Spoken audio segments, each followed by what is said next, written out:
Président de la Cour d'appel du Cap-Haïtien, les honorables juges de la petite cour, monsieur le commissaire du gouvernement de la Cour d'instance du Cap-Haïtien et ses substituts, les honorables juges, honorable doyen du tribunal de grande instance du Cap-Haïtien, monsieur le délégué départemental,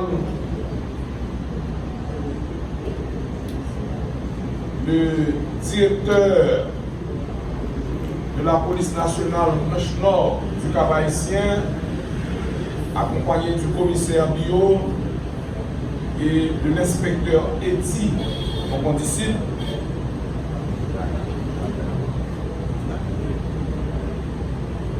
les honorés, mesdames et messieurs les invités en vos titres, grades et qualités, chaque 19 mai de chaque année, le barreau du Cap-Haïtien fête la septième, patron des avocats.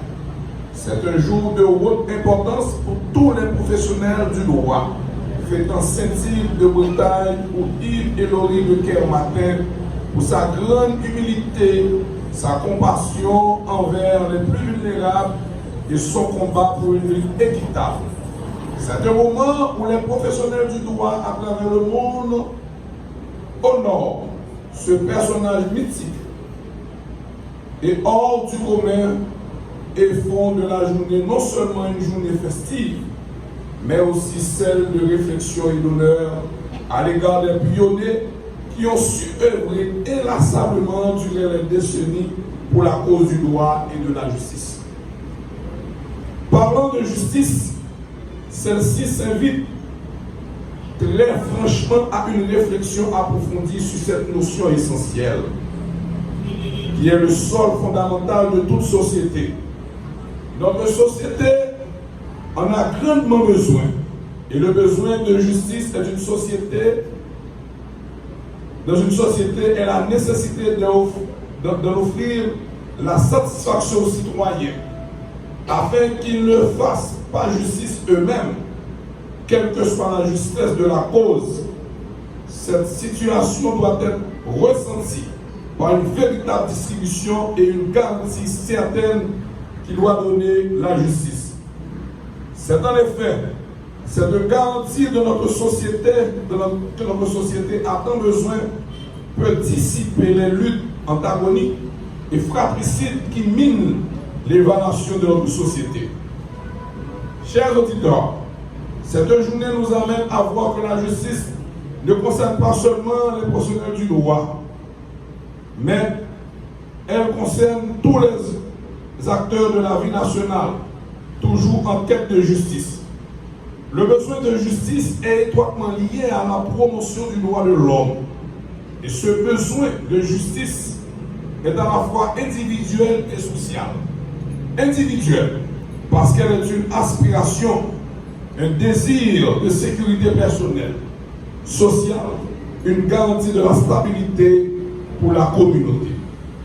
En effet, si la septième est l'occasion de commémorer notre patron, elle est aussi le moment de penser à des personnalités remarquables qui ont marqué par leur passage pour leur contribution le monde du droit de leurs humbles manières.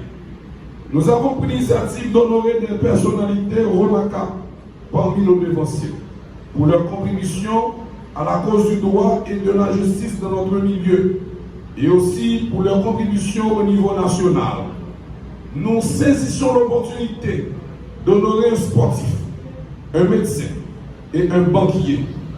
À ce stade, le barreau honore aujourd'hui des personnalités remarquables.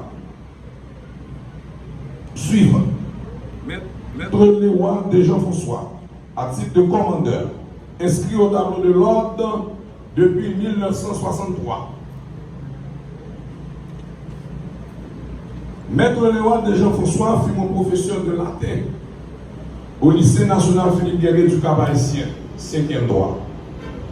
Maître Jean Saint-Cyr, inscrit au tableau de l'ordre en 1983.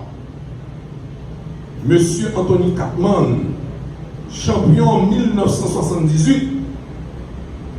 Docteur Clausel Midi, que j'ai l'habitude de le voir à travers la ville, mais je n'ai jamais eu la chance de fréquenter sa clinique. Et Madame Michoua Jean.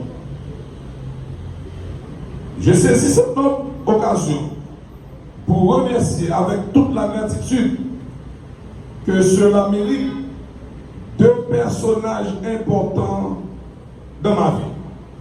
Il s'agit de Maître Aaron Chéri, qui m'avait reçu dans son cabinet en 2006. À cette époque, j'étais avocat stagiaire. C'est un papa. Maître Aaron, dis merci, c'est un papa pour moi.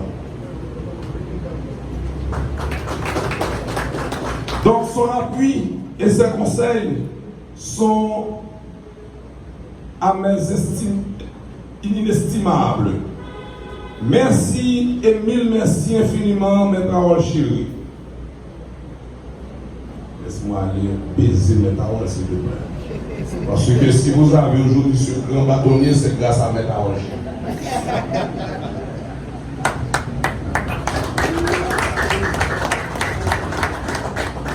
J'ai passé environ 6 ans au cabinet Chéri. J'étais le protégé de Maître Aaron. Il m'avait inculqué pas mal de bonnes notions. Et je lui ai dit merci sincèrement de tout mon cœur.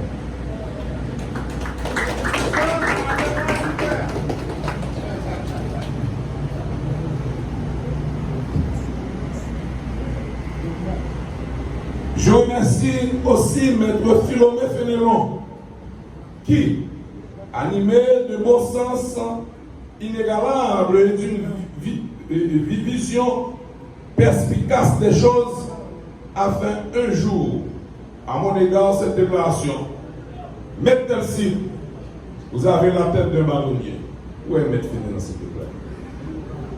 Maître Fénelon paraît qu'il a laissé la salle. Non, j'y suis. Alors, j'étais avocat stagiaire lorsque j'avais pris la parole en audience pour revendiquer. Donc, ce Maître Aaron, après avoir terminé, il a dit, vous avez une tête de l'avocat. Je vous dis merci, Maître, et merci pour tout ce que tu as fait. Merci. Pour le plaisir pour moi, bâtonnier, c'est un devoir d'État.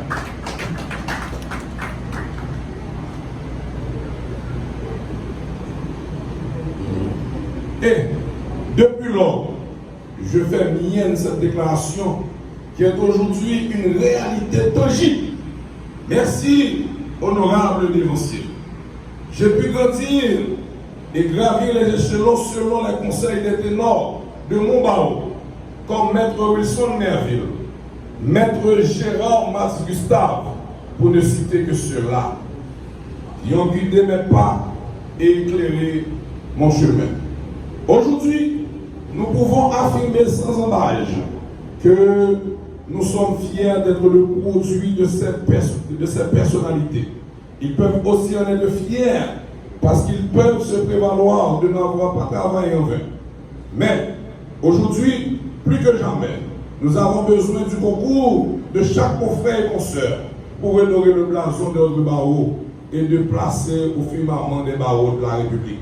Il est évident que le Cap a perdu ce qu'il représentait aux yeux des hommes d'État et des pouvoirs décisionnels.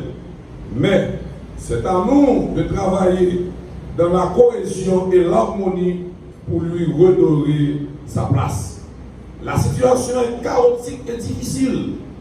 Pour nous autres, les hommes de l'Amazone, et les jours à venir s'annoncent particulièrement difficiles avec les crises qui se profilent déjà dans notre univers.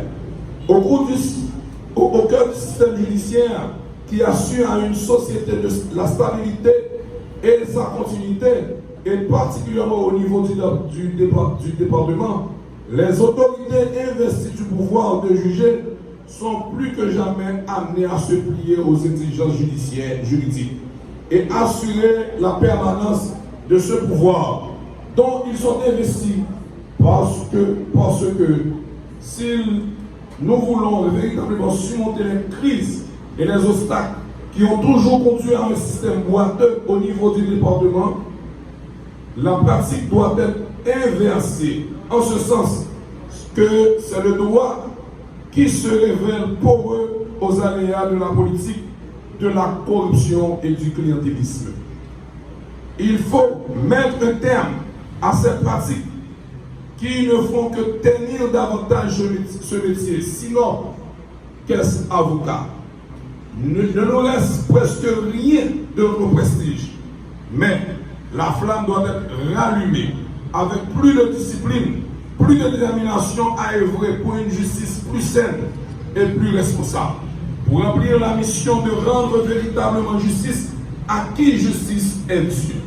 C'est de cette façon que la justice retrouvera ses lustres et retrouvera enfin la confiance de chaque citoyen pour l'établissement de l'état de droit, qui reste aujourd'hui encore l'essentiel de notre combat pour une société plus digne et plus efficace. Vive la nation haïtienne, vive le barreau et bonne fête à tous les avocats. Merci.